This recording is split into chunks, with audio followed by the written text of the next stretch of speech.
Hello दोस्तों, स्वागत है आपके अपने YouTube channel maths trick bye Bhupendra पर। तो हम क्लास 12th के लिए फिजिक्स पढ़ रहे थे। उसमें हमने जो है ऑलरेडी एक लेक्चर ले चुके हैं जिसमें हमने आवेश के बारे में कंप्लीट जानकारी पढ़ी थी कि आवेश किस प्रकार से आया, किसने दिया। ठीक है, अगर आप लोगों ने वीडियो नहीं देखी तो आपको लिंक वीडियो के डिस्क्रिप्शन में मिल जाएगा, देख लेना। आज हम बात करने वाले हैं यहाँ आवेश के गुण के बारे में, जो कि आपके एग्जाम की दृष्टि से भी इम्पोर्टेंट है और यहाँ से न्यूमेरिकल भी आते हैं। यहाँ पर मैं आपको नोट्स नहीं लिखवाऊंगा क्योंकि आपको जो है पीडीएफ टेलीग्राम चैनल पर मिल जाएगी। पहले चैप्टर की लिंक आपको वीडियो के डिस्क्रिप्शन में मिल जाएगा, वहां से आप टेलीग्राम चैनल को ज्वाइन करके पीडीएफ उठा सकते हो। तो हम बात करते हैं जो आपका आवेश का गुण होता है। सबसे पहले जो आपके आवेश का गुण होता है वो होता है आवेश संरक्षण का नियम। आवेश संरक्षण का नियम, आवेश संरक्षण का नियम। आप सभी को पता है कि आवेश संरक्षण का नियम क्या है। आवेश संरक्षण का नियम वह है कि न तो हम आवेश को नष्ट कर सकते और न ही उत्पन्न कर सकते। इसे केवल हम एक वस्तु से दूसरी वस्तु में स्थानांतरित कर सकते हैं। ठीक है, लेकिन जो आपकी एनसीईआरटी में लैंग्वेज दी गई है वो दी गई है कि किसी विलिगत निकाय में आवेश को न तो नष्ट किया जा सकता और न ही उत्पन्न किया जा सकता। उसे केवल एक वस्तु से दूसरी वस्तु में परिवर्तित या स्थानांतरण कर सकते हैं। फिर हमने आपको बताया था नंबर 2 कि सजातीयावेश और विजातीयावेश। जो आपके सजातीयावेश हो गए, सजातीयावेश कहने का मतलब है कि एक ही जाति के, ठीक है, एक ही जाति के अगर हो गए तो ये क्या करेंगे, एक दूसरे को प्रतिकर्षित करेंगे। और दूसरा क्या है, एक सजातीयावेश और एक विजातीयावेश। सजातीयावेश और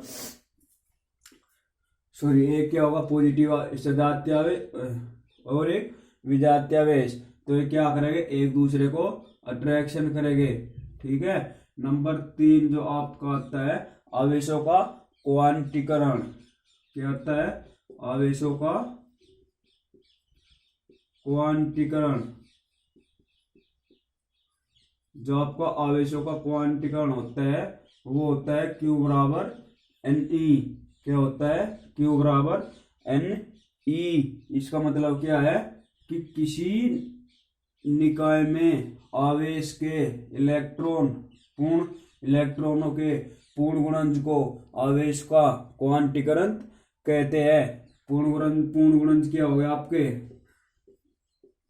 पूर्ण गुणज क्या हो गए, जैसे 1 2 3 4 ये हो जाएंगे। ठीक है, यहाँ पर हम आपको बता दें कि आवेश का मात्रक मैंने आपको बता दिया क्या हो, कूलम हो। और n क्या है, यहाँ पर इलेक्ट्रॉनों की संख्या है। n क्या है, इलेक्ट्रॉनों की संख्या। और E क्या है, इलेक्ट्रॉन। E क्या है, इलेक्ट्रॉन, जिसको हम E माइनस से प्रदर्शित करते हैं ऊपर। यहाँ तक क्लियर है। और जो इसका मान होता है वो क्या है, 1.6 गुना 10⁻⁻19 कूलम। ये इसका मान होता है। यहाँ से न्यूमेरिकल आपके बनते हैं 1 या 2 नंबर का। जैसे एक न्यूमेरिकल है कि 8 कूलम आवेश में इलेक्ट्रॉनों की संख्या बता दो, इलेक्ट्रॉनों की संख्या बता दो। तो क्या होगा, देखो न्यूमेरिकल सोल्व करते समय क्या किस चीज पर हमें ध्यान देना चाहिए वो हमें पता होना चाहिए। जो हमें वैल्यू दी 8 कूलम, सिर्फ यहाँ देखो 8 कूलम दिया। कूलम किसका मात्रक होता है, आवेश का। आवेश को हम किससे प्रदर्शित करते हैं, Q से। तो Q का मान कितना आ गया, 8 कूलम। क्या पूछा, इलेक्ट्रॉनों की संख्या हमने आपको बताई। इलेक्ट्रॉनों की संख्या को किससे प्रदर्शित करते हैं, N से, यानी कि N निकालना।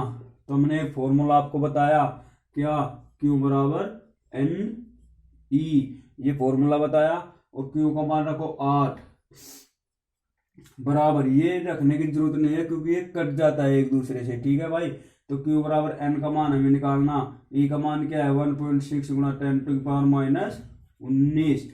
N का मान निकालना। तो ये बताओ, ये आज मल्टीप्लाई में तो ये किस में आ जाएगा, डिवाइड में, मतलब n बराबर 8/1.6 गुणा 10⁻⁻19। जब दशमलव से हटाओगे तो ऊपर क्या जाएगा 0, तो 16×5 = 80, तो कितना आएगा 5 गुणा 10⁻19। अरे सर ये 10 कैसे 19 आ गई, ये तो यहाँ क्या थी, माइनस की थी। मेरे भाई ये फॉर्मूला आप लोगों को याद रखना, अगर 1/a इनवर्स हो तो ये क्या हो जाएगा, a हो जाएगा। ठीक है, समझ में आ गई बात। तो आपको ये फॉर्मूला जो है याद रखना। अब आगे अपने जो है चौथे गुण के बारे में बात करते हैं। क्या है, आवेशों का बीजगणित है। आवेशों के बीजगणित योग को चौथा जो है आपका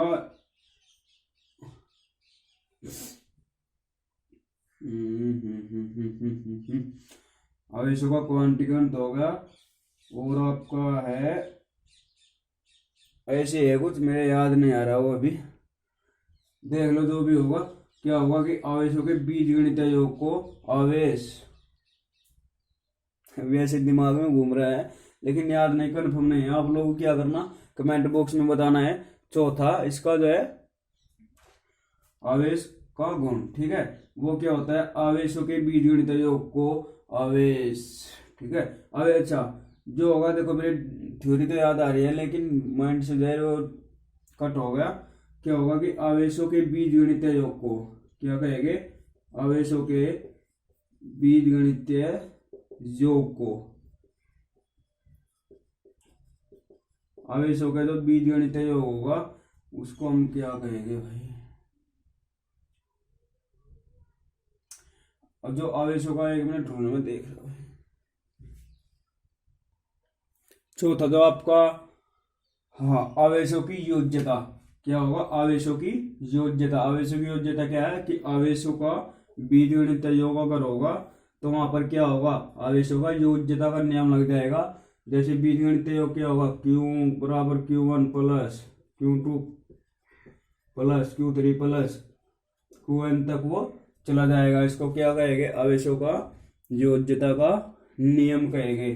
ठीक है, यहाँ से भी न्यूमेरिकल आपके बनते हैं वो देख लो, लेकिन न्यूमेरिकल से पहले कुछ वैल्यू है वे हम आपको बता दे रहे हैं कि 1 माइक्रो कूलम बराबर 10⁻⁻6 कूलम, 1 पीको कूलम बराबर 10⁻12 कूलम, 1 नैनो कूलम बराबर 10⁻9 कूलम। और जो आवेश का सबसे बड़ा मात्रक होता है वो क्या होता है, फेराडे। और 1 फेराडे बराबर, फेराडे को हम F से प्रदर्शित करते हैं, 1 फेराडे बराबर 96,000 कूलम आवेश होता है। ये बात को भी आप लोग याद रखना। ठीक है, क्योंकि कॉम्पिटिटिव एग्जाम में पूछ लिया जाता है। तो यहाँ पर जो है, यहाँ पर हम एक न्यूमेरिकल यहाँ से ले रहे हैं। Q1 बराबर मान लो 6 कूलम, Q2 बराबर -3 कूलम, Q3 बराबर 4 कूलम। तो देखो सबको क्या करा देंगे, ऐड करा देंगे, 6 और 4 10, 10 में से 3 का कितना बचा, -7। तो Q का मान कितना आएगा, 7 कूलम। आई होप आपको ये वीडियो अच्छी लगी होगी। अगर आपको वीडियो अच्छी लगी तो वीडियो को लाइक करना, शेयर करना और कमेंट करना, और अपने दोस्तों तक इस वीडियो को ज़्यादा से ज़्यादा शेयर जरूर करना। तब तक के लिए भाई जय हिंद, जय भारत।